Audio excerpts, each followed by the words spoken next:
इसके पहले वाले वीडियो में हमने सेट्स का इंट्रोडक्शन देखा था और हमने सेट्स के टाइप्स देखे थे। इस वीडियो में हम उसके आगे के टॉपिक्स को डिस्कस करेंगे। तो इस वीडियो का फर्स्ट टॉपिक है वेन डायग्राम्स। इसके नाम से मार्वल्स के फैंस को वेनम की याद तो आई गई होंगी। तो अब हम देखते हैं कि हमारे इस चैप्टर में ये एक और टॉपिक किसने बढ़ाया। तो इनका नाम है जॉन वेन, और जैसा कि आप देख सकते हैं कि इन्हीं के नाम पे वेन डायग्राम का नाम भी रखा गया है।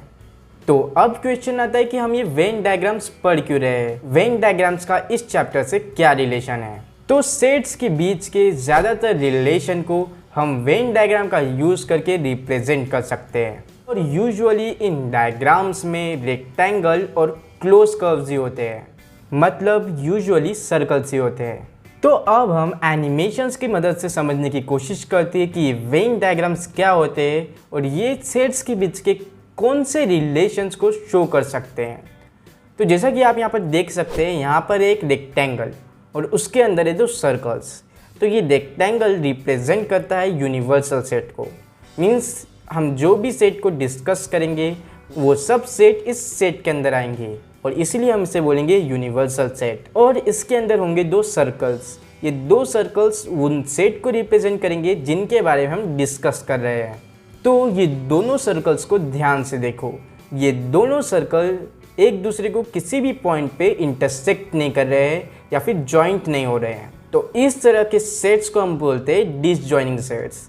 ये दोनों सर्कल ही यहाँ पर सेट्स को रिप्रेजेंट कर रहे हैं, और ये दोनों सर्कल इंटरसेक्ट नहीं हो रहे तो हम इसे बोलेंगे डिसजॉइनिंग सेट। अब बात करते हैं जहाँ पर सर्कल इंटरसेक्ट हो रहे हैं। यहाँ पर सर्कल इंटरसेक्ट हो रहे हैं मीन्स इन दोनों भी सेट्स में कुछ एलिमेंट्स कॉमन होंगे। जहाँ पर ये दोनों सर्कल इंटरसेक्ट कर रहे हैं वहाँ पर हम उन एलिमेंट्स को लिखते हैं जो एलिमेंट्स इन दोनों भी सेट्स में कॉमन है। तो अब यहाँ पर ऐसा भी तो हो सकता है कि हमारे एक बड़े सर्कल के अंदर हमें एक छोटा सर्कल दिया हो। तो इसका मतलब ये होगा कि यहाँ पर जो बड़ा वाला सर्कल है वो सुपर सेट है उसके अंदर वाले सबसेट का, मीन्स ये छोटा वाला सर्कल सबसेट होगा इस बड़े वाले सेट का। मतलब शायद आपको समझ में आ गया होगा कि जो बड़ा वाला सेट है, मीन्स जो बड़ा वाला सर्कल है वो सुपर सेट है इस छोटे वाले सबसेट का। या फिर आप इसे ऐसे भी समझ सकते हैं कि जो छोटा वाला सर्कल है मीन्स छोटा वाला सेट है वो इसी सेट का सबसेट है। तो अब हम बात करते हैं यूनियन ऑफ अ सेट की। तो अब यूनियन क्या होता है, तो जैसा कि आप इस रेक्टेंगल में देख सकते हैं यहाँ पर ये दोनों भी जो सर्कल है वो इंटरसेक्ट कर रहे हैं। तो यहाँ पर ए यूनियन बी का मतलब होगा जो पोर्शन ए और बी दोनों में आता है, जैसा कि आप इस एनिमेशन में देख सकते हैं। इस एनिमेशन में जो आप ये वाला एरिया देख रहे हैं जिसमें ए और बी दोनों ही आते हैं उसे हम बोलेंगे union of a set, means ऐसा एरिया जो इन दोनों ही सेट्स में आता है। अब नेक्स्ट है इंटरसेक्शन ऑफ सेट। तो इंटरसेक्शन मीन्स जहाँ पर ये दोनों सर्कल इंटरसेक्ट हो रहे हैं हम सिर्फ उतने ही पोर्शन की बात करेंगे, जैसे कि आप इस एनिमेशन में देख सकते हैं। और लास्ट है कॉम्प्लीमेंट। अगर यहाँ पर हम लिख दे ए यूनियन बी कॉम्प्लीमेंट, तो ए यूनियन बी जैसे कि हमने अभी देखा कि ये वाला पोर्शन होता है, तो कॉम्प्लीमेंट मीन्स इस पोर्शन को छोड़ के इस रेक्टेंगल बॉक्स के अंदर जितना भी पोर्शन है वो एरिया। जैसे हम इसे एक ही सेट से समझने की कोशिश करते हैं, तो इस रेक्टेंगल के अंदर एक ही सेट है, तो अगर आपसे पूछा गया कि यहाँ पर ए का कॉम्प्लीमेंट क्या होगा, तो ए को छोड़ के यहाँ पर जितना भी पोर्शन बचेगा वो ए का कॉम्प्लीमेंट होगा। तो उम्मीद है आपको ये भी समझ में आ गया होगा। तो अब हम बात करते हैं only A and only B की। तो ओनली ए मतलब वो पोर्शन होगा जो सिर्फ ए का है, जो इंटरसेक्ट हो रहा है उस पार्ट को हम छोड़ देंगे। ओनली ए मीन्स सिर्फ ए का एरिया, और ओनली बी मीन्स सिर्फ बी का एरिया। इसमें ये इंटरसेक्शन वाला पोर्शन नहीं आएगा। तो अब शायद कुछ लोगों के माइंड में ये क्वेश्चन आ रहा होगा कि यहाँ पर सिर्फ एक या दो सर्कल ही क्यों। तो यहाँ पर एक दो की जगह पर 3 सर्कल भी हो सकते हैं, और शायद इससे ज़्यादा सर्कल भी हो सकते हैं। तो अब हम एक एग्जांपल देख लेते हैं 3 सर्कल्स के लिए। तो ये है हमारा यूनिवर्सल सेट जो है रेक्टेंगल, और उसके अंदर है 3 सेट्स जिन्हें हम रिप्रेजेंट करेंगे 3 सर्कल से। तो अब यहाँ पर ये वाला जो एरिया होगा वो होगा A union B union C का, और ये वाला जो एरिया है वो होगा A intersection B intersection C का, मीन्स इन तीनों के इंटरसेक्शन का। तो अगर हम इन तीनों का यूनियन कर दे A union B union C, और फिर इसका कॉम्प्लीमेंट कर दे तो इन तीनों सेट का पोर्शन छोड़ के जो भी बचेगा वो सब आ जाएगा। और सिमिलरली यहाँ पर भी ओनली ए मीन्स सिर्फ ए का पोर्शन होगा, ओनली बी मीन्स सिर्फ बी का पोर्शन होगा और ओनली सी मीन्स सिर्फ सी का पोर्शन होगा। अब यहाँ पर ऐसा हो सकता है कि आपको दिया जाए ए इंटरसेक्शन बी, तो ए इंटरसेक्शन बी मीन्स ए और बी में जो कॉमन एरिया है हम उसे ए इंटरसेक्शन बी बोलेंगे। ए इंटरसेक्शन सी वो एरिया होगा जो ए और सी में कॉमन है, और ऐसे ही बी इंटरसेक्शन सी वो एरिया होगा जो बी और सी में कॉमन है। तो उम्मीद है आपको ये सब कुछ समझ में आ गया होगा। अगर आपको ये फिर भी समझ में नहीं आया है तो आप इस वीडियो को एक बार फिर से देख सकते हैं, या फिर अपना डाउट हमें कमेंट बॉक्स में पूछ सकते हैं, या फिर हमारा व्हाट्सएप और इंस्टाग्राम ग्रुप भी आप ज्वाइन कर सकते हैं। दोनों ही ग्रुप्स की लिंक्स आपको डिस्क्रिप्शन बॉक्स में मिल जाएंगी, और आप हमारे इंस्टाग्राम पेज पर भी हमसे डाउट पूछ सकते हैं, इसकी भी लिंक आपको हमारे डिस्क्रिप्शन बॉक्स में मिल जाएंगी। तो ये था इस वीडियो का 9 पार्ट। अब हम पढ़ेंगे इस वीडियो का 10 पार्ट, मीन्स ये था 1.9, अब हम पढ़ेंगे 1.10। तो इसमें फर्स्ट है मीन्स 1.10.1 है यूनियन ऑफ सेट। तो ये हमने अभी अभी पढ़ा कि सेट्स का यूनियन क्या होता है। जैसा कि मैंने आपको बताया था कि ए यूनियन बी क्या होता है, A union B union C क्या होता है, तो ये हमने अभी पढ़ा। तो अब हमें यहाँ पर नेक्स्ट दिया है sum property of the operation of union. काफ़ी बड़ा सा नाम है बट ये टॉपिक भी काफ़ी ज़्यादा इजी है। तो हमें यहाँ पर 5 लॉज दिए हैं। फर्स्ट है कम्यूटेटिव लॉ। तो कम्यूटेटिव लॉ हमें ये बताता है कि चाहे ए यूनियन बी हो या बी यूनियन ए, इन दोनों की वैल्यू सेम ही होंगी।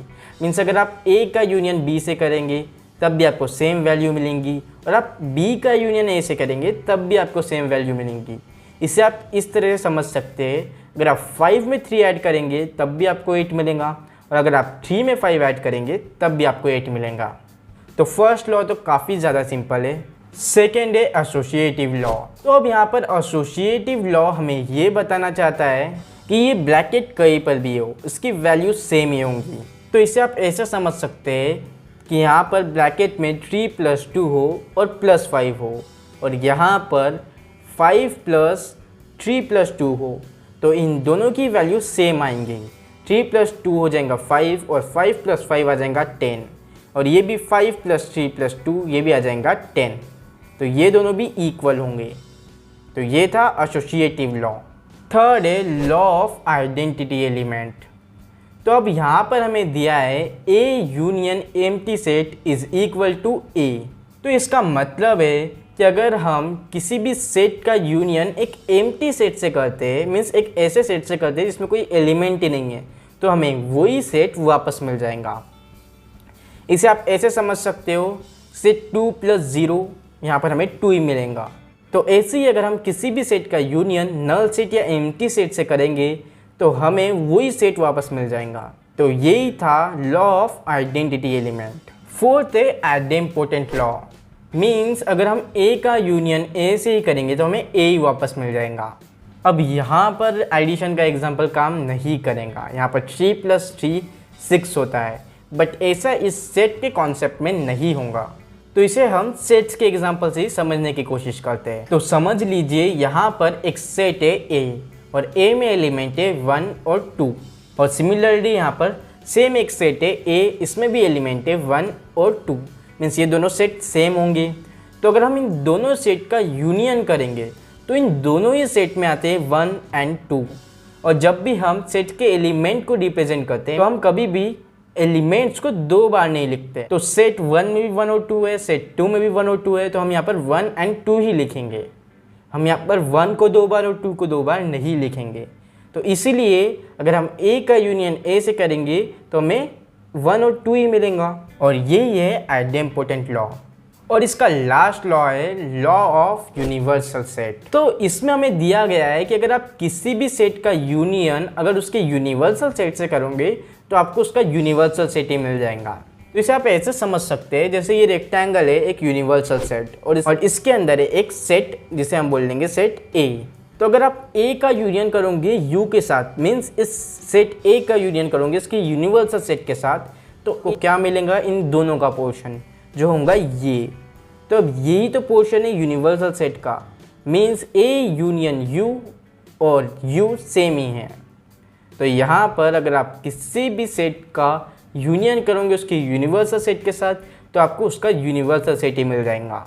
तो फिर से मुझे उम्मीद है कि आपको ये सारे 5 लॉज समझ में आ गए होंगे। तो अब हम पढ़ते हैं नेक्स्ट टॉपिक के तरफ। तो ये है 1.10.2 और ये टॉपिक है इंटरसेक्शन ऑफ सेट्स। तो अब इंटरसेक्शन ऑफ सेट्स क्या होता है ये भी मैंने आपको अभी अभी बताया था। ये है हमारा यूनिवर्सल सेट, इसके अंदर है 2 सेट A और B।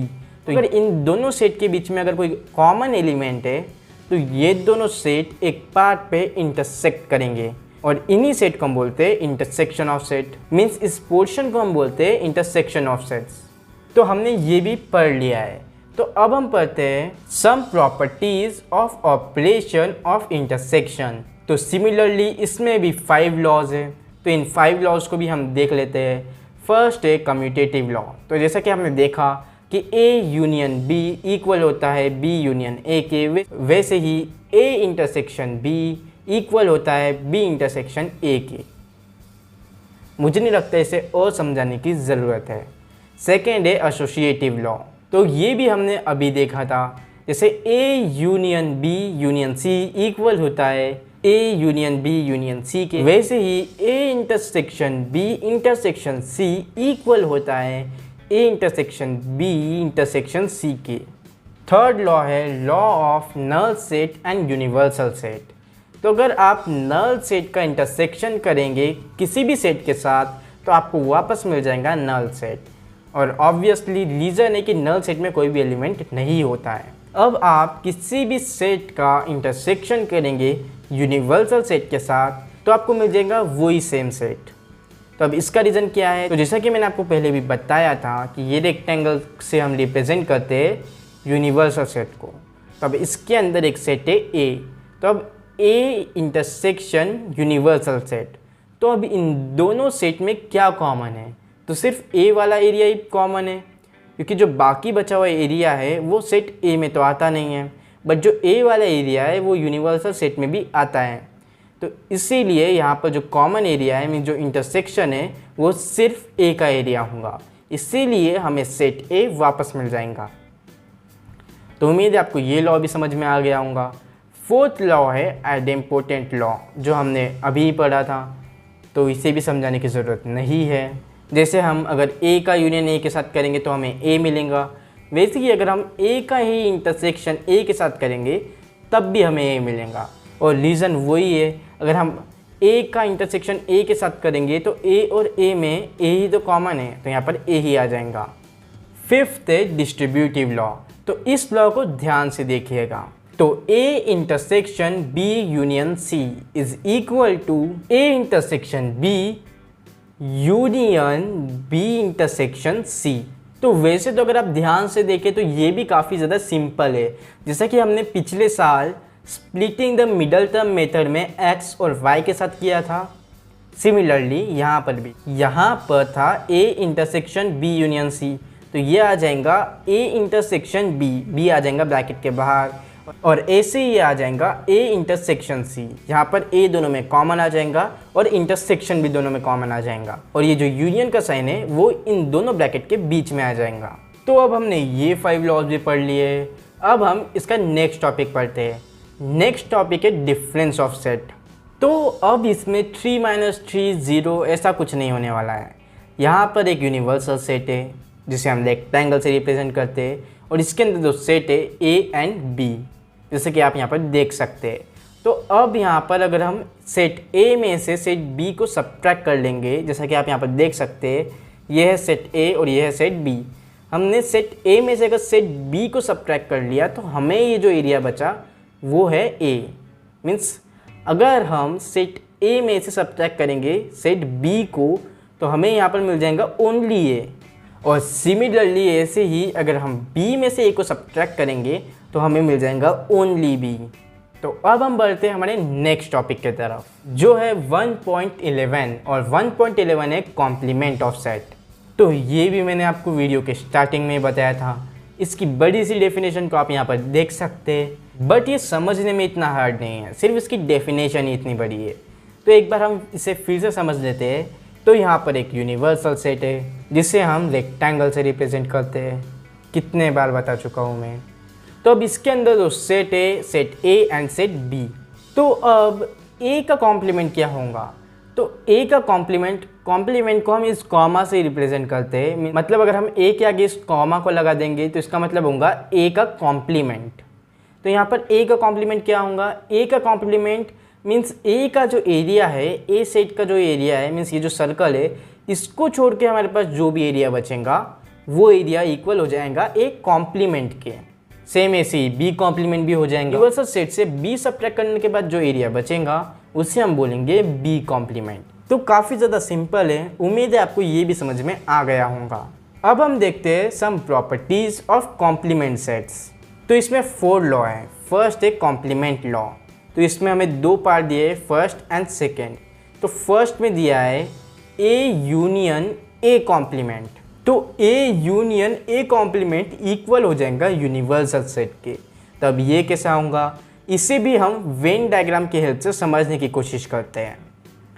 तो जैसे आप यहाँ पर इन सेट्स को देख सकते हैं, इस वाले डायग्राम में आप देख सकते हैं ये है ए का एरिया, मीन्स इस यूनिवर्सल सेट के अंदर ये है ए, और इस साइड में आप देख सकते हैं ये है एक कॉम्प्लीमेंट। तो इन दोनों का यूनियन मीन्स इन दोनों का एरिया। तो इसमें ए का एरिया नहीं है और इसमें बाकी का यूनिवर्सल सेट नहीं है।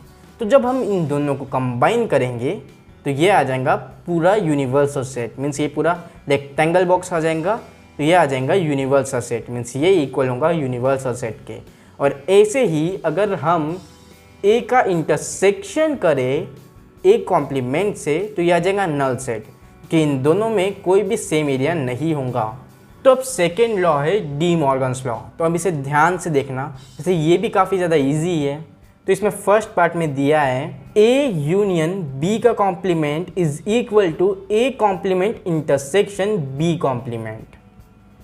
तो सिंपली जैसा कि आपको यहाँ पर देखने से पता चल गया होगा कि यहाँ पर ब्रैकेट रिमूव हुई तो यहाँ पर कॉम्प्लीमेंट के साइन दोनों में आ गए, क्योंकि यहाँ पर कॉम्प्लीमेंट का साइन तो इन दोनों में कॉमन था, और ये ब्रैकेट रिमूव हुई इसलिए ये यूनियन का साइन इंटरसेक्शन में बदल गया। और इसके दोनों ही लॉ में सेम ऐसा ही होता है। अगर आपको कभी भी लेफ्ट हैंड साइड में ए यूनियन बी का कॉम्प्लीमेंट दिया हो और अगर आप यहाँ से ब्रैकेट हटाते हैं तो यहाँ पर यूनियन का साइन इंटरसेक्शन का हो जाएगा और कॉम्प्लीमेंट दोनों में सेपरेटली आ जाएगा। तो ये भी काफ़ी ज़्यादा सिंपल है। इसे भी अगर आप प्रूफ करना चाहें तो इसे हम वेन डायग्राम की हेल्प से देखते हैं। तो इस वाले डायग्राम में आप देख सकते हैं ए यूनियन बी का कॉम्प्लीमेंट ये होता है। अब यहाँ पर इस वाले डायग्राम में आप देख सकते हैं कि ए का कॉम्प्लीमेंट क्या होगा। ए का कॉम्प्लीमेंट होगा ये वाला पूरा एरिया, और इस वाले आप डायग्राम में देख सकते हैं कि बी का कॉम्प्लीमेंट क्या होगा। बी का कॉम्प्लीमेंट होगा ये वाला पूरा एरिया। तो अब इन दोनों का यूनियन यही हमें मिल जाएगा। तो इसीलिए ये वाली डायग्राम इक्वल आ जाएंगे अब ये वाला डायग्राम के। तो यही हमें ये लॉ बताने की कोशिश कर रहा है, और इसे ही आप इस तरह से लिखकर भी प्रूव कर सकते हैं। सिमिलरली इसका सेकेंड लॉ भी ऐसा ही है, सिर्फ यहाँ पर यूनियन की जगह इंटरसेक्शन का साइन दिया है। तो ये भी काफ़ी ज़्यादा इजी है। इसका सॉल्यूशन मैं आपको यहाँ पर दे देता हूँ और इसे हम वेन डायग्राम की हेल्प से समझ भी लेते हैं। तो ए इंटरसेक्शन बी कॉम्प्लीमेंट, तो ए इंटरसेक्शन बी कॉम्प्लीमेंट हो जाएगा ये जो एरिया है इसको छोड़ के जो एरिया बचेगा उसे हम बोलेंगे ए इंटरसेक्शन बी कॉम्प्लीमेंट। और यहाँ पर अब पहले हम ले लेंगे ए का कॉम्प्लीमेंट, तो ए का कॉम्प्लीमेंट हो जाएगा ये वाला पूरा एरिया। और सिमिलरली एक और डायग्राम हम ले लेंगे बी का कॉम्प्लीमेंट, तो बी का कॉम्प्लीमेंट हो जाएगा ये वाला पूरा एरिया। अब हम इन दोनों का यूनियन करेंगे तो हमें मिल जाएगा ये एरिया, और इस डायग्राम में भी है ये एरिया। तो ये दोनों डायग्राम फिर से इक्वल आ गए। तो इसी तरह आप इसे लिख कर भी प्रूव कर सकते हैं। मैंने इसे वेन डायग्राम से इसलिए समझाया है ताकि आपको ये इजीली समझ में आ जाए। इसका सॉल्यूशन भी आपको यहाँ पर लिखा हुआ मिल जाएगा। तो मैंने डी मॉर्गन्स लॉ को भी आपको अच्छी तरह से एक्सप्लेन कर दिया है। इसका थर्ड लॉ है लॉ ऑफ डबल कॉम्प्लीमेंट। अगर यहाँ पर मैं लिखता हूँ ए का कॉम्प्लीमेंट और फिर ब्रैकेट में फिर से कॉम्प्लीमेंट, तो हमें ए ही मिल जाएगा। हम 2 बार कॉम्प्लीमेंट करेंगे तो हमें सेम ही सेट मिल जाएगा। फोर्थ और लास्ट लॉ है law of universal set and empty set. यहाँ पर एम्प्टी सेट मतलब होता है कुछ भी नहीं। तो अगर आप कुछ भी नहीं का अपोजिट करोगे, मीन्स कुछ भी नहीं का कॉम्प्लीमेंट करोगे, तो यहाँ पर आपको मिल जाएगा सब कुछ। तो सब कुछ है यूनिवर्सल सेट। तो इसलिए एम्प्टी सेट का कॉम्प्लीमेंट हो जाएगा यूनिवर्सल सेट। और सिमिलरली ऐसे ही यूनिवर्सल सेट का अपोजिट मीन्स यूनिवर्सल सेट में सब कुछ है, तो इसका अपोजिट हो जाएगा एम्प्टी सेट। तो उम्मीद है आपको फोर्थ लॉ भी समझ आ गया होगा। तो अब वक्त है इस चैप्टर का लास्ट पार्ट पढ़ने का। तो इस चैप्टर का लास्ट पार्ट है practical problem on union and intersection of two sets. तो यहाँ पर आपको इस चैप्टर की कुछ एक्सरसाइज में एलिमेंट्स के नंबर फाइंड करने के लिए बोला जाएगा। तो वहाँ पर आपको ज़रूरत पड़ेगी कुछ फॉर्मूलाज की।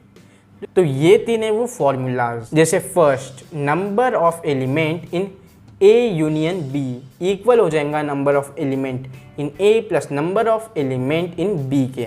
हाँ, अब ये बात ध्यान से सुनना कि अब ये जो फर्स्ट फॉर्मूला है ये आप तब यूज़ करोगे जब दो सेट इंटरसेक्टिंग नहीं है, मीन्स दोनों सेट के बीच में इंटरसेक्शन नहीं हो रहा है, दोनों भी सेट डिसजॉइनिंग सेट है और दोनों में कोई भी सेम एलिमेंट नहीं है, तभी आप इस फर्स्ट फॉर्मूला का यूज़ कर सकते हो। अगर आपको एलिमेंट फाइंड करना है किसी भी इंटरसेक्टिंग सेट में, मीन्स कोई भी ऐसे सेट में जो इंटरसेक्ट हो रहे हैं जिसमें कॉमन एलिमेंट्स हैं, तो आप यूज़ करोगे सेकेंड फॉर्मूला का, जो है number of element in A union B is equal to number of element in A plus number of element in B minus number of element in A intersection B. और simply अगर आपको यहाँ पर 3 set दिए तो आप third वाला formula का यूज़ कर सकते हो। तो यहाँ पर हमने देखा इन 3 फार्मूलाज को कि ये 3 फार्मूलाज का यूज़ हम किन कंडीशंस में करेंगे और कैसे करेंगे। जैसे अगर किसी को समझ में नहीं आया होगा तो यहाँ पर n का मतलब है number of elements in A union B. तो हमने इन तीनों भी फार्मूलाज को देखा। अगर आपको जानना है कि फार्मूलाज कैसे बने, कैसे डराइव हुए फार्मूलाज, तो इसके लिए एक सेपरेट वीडियो मैं इंस्टाग्राम पे अपलोड कर दूंगा। उस वीडियो को आप हमारे इंस्टाग्राम पेज पर जाकर देख सकते हैं। इस वीडियो के अपलोड होने के 2-3 दिन बाद ही वो वीडियो इंस्टाग्राम पर अपलोड हो जाएगा और उस वीडियो का लिंक भी आपको डिस्क्रिप्शन में मिल जाएगा। मैंने वो इस वीडियो में इसीलिए नहीं बताया है ताकि इस वीडियो का ड्यूरेशन ना बढ़े, और ये काफ़ी ज़्यादा हार्ड नहीं है। अगर आप खुद भी इन सब के वेन डायग्राम्स बनाकर देखोगे तो आपको समझ में आ जाएगा। तो यहाँ पर क्लास 11 के मैथ्स का फर्स्ट चैप्टर ख़त्म होता है। तो इस वीडियो में इतना ही। अगर आप इस चैनल पर नए हैं तो हमारे चैनल को सब्सक्राइब करना मत भूलिएगा और प्लीज़ इस चैनल को अपने सभी फ्रेंड्स के साथ शेयर ज़रूर कीजिएगा। तो बस इतना ही इस वीडियो में। जल्दी मिलते हैं किसी और नए वीडियो के साथ।